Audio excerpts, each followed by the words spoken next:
La naturalización del salario y de la desigualdad por parte de Olga González. Olga González hace en La silla vacía un comentario sobre el tema del salario mínimo y su incremento para 2025 desde una perspectiva política izquierda. Afirma: economistas, gobierno y aspirantes a elecciones han multiplicado sus comentarios. Acá traigo los míos, desde la orilla de las propuestas sociológicas y la opinión política izquierda. Es interesante examinar de qué tipo de izquierda está hablando. Comienzo resumiendo sus planteamientos e información. Considera González que el aumento del salario mínimo es una buena noticia para los trabajadores formales, dentro de los cuales destaca a las trabajadoras del cuidado y manifiesta que aunque no tiene información sobre si tendrá una consecuencia indeseada en una mayor informalidad y mayor desempleo, quiere creer que no. El objeto principal de su artículo es proponer que se establezcan restricciones a los salarios e ingresos máximos como un medio para disminuir la desigualdad. Aunque no lo dice, suponemos que se trata de una política que debería realizar el Estado, en este momento específico, el gobierno del Pacto Histórico. A Olga González le preocupa particularmente el asunto de la desigualdad. Nos recuerda que en todos los países occidentales en ciertas épocas se redujeron considerablemente las desigualdades con base en diferentes medidas, como impuestos progresivos a la renta y la riqueza, establecimiento de diferencias salariales más bajas, imposibilidad de que los accionistas se paguen dividendos disparatados y regulaciones estrictas al sistema bancario o limitaciones a los paraísos fiscales. Lo anterior condujo, en su opinión, a una mejor distribución. Todo ello crea un equilibrio de poder entre el capital y el trabajo mucho menos desfavorable para el trabajo, al menos en los llamados países desarrollados, afirma. Desafortunadamente, nos cuenta, ocurrió la contrarrevolución neoliberal impulsada por la alianza de multinacionales, finanzas desreguladas y líderes políticos con vínculos con los dos anteriores, lo que llevó a que la desigualdad de ingresos y de riqueza aumentara de nuevo, como nos informa, lo han mostrado los estudios de Piketty. Es claramente una situación distinta a la de Colombia, en donde durante los últimos 60 años la desigualdad de ingresos, medida por el índice de Gini, no ha mejorado nada, según nos informan el premio Nobel James Robinson y Alejandro Gaviria, ninguno sospechoso de ser de izquierda.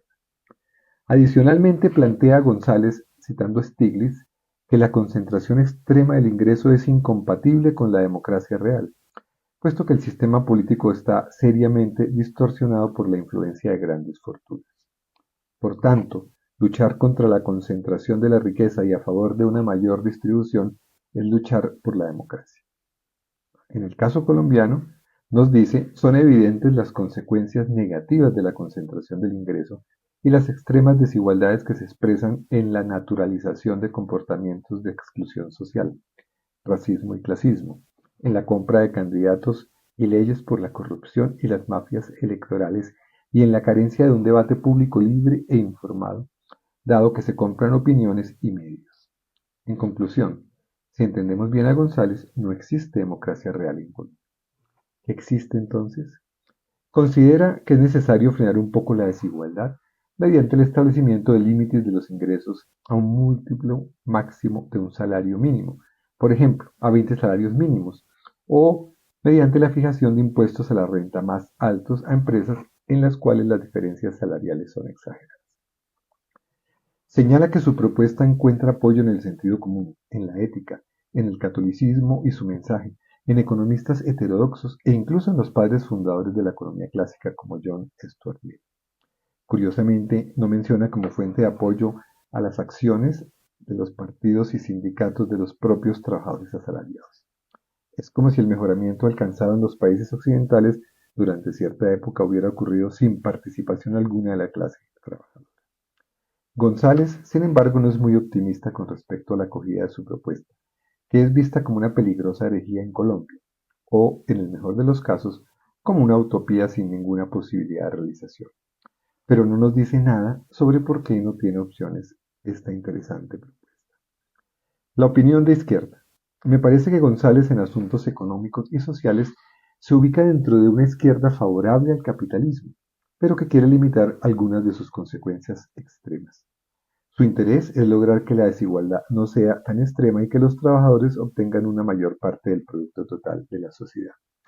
No nos dice qué nivel de desigualdad sería conveniente, tanto para los trabajadores y para la democracia.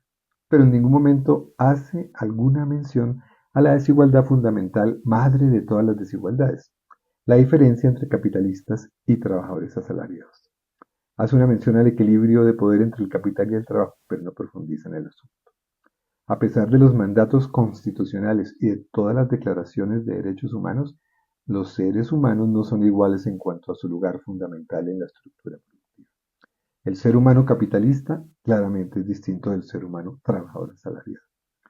Y esto se expresa necesariamente en diferencias en la distribución de la riqueza y de los ingresos. La estructura y la dinámica del modo de producción capitalista se basa en esta desigualdad esencial, en la cual unos pocos son dueños del dinero con el cual compran medios de producción y fuerza de trabajo, y la gran mayoría se ve obligada a venderles su fuerza de trabajo para poder obtener los medios para vivir.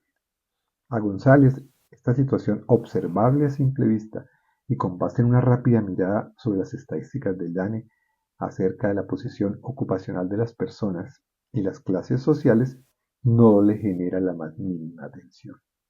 Ella asume como la cosa más natural del mundo que la fuerza de trabajo de millones de personas se convierta en una mercancía más.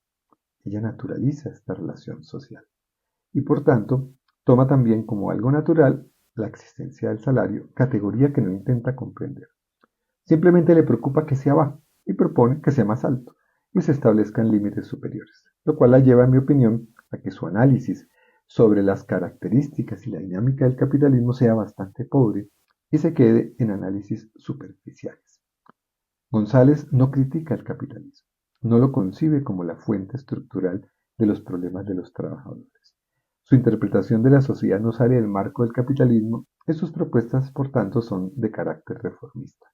En esta perspectiva, coincide bastante con el enfoque general del presidente Petro y el Pacto Histórico, que tienen como propósito un capitalismo con desigualdades sociales no tan extremas. De otra parte, es interesante su enfoque sobre las relaciones entre la democracia, las desigualdades y la enorme concentración del ingreso. Parecería que descubre el agua tibia. En condiciones de dominio de las relaciones sociales capitalistas no puede existir una democracia real. ¿Será que lo que existe realmente es una dictadura de los capitalistas?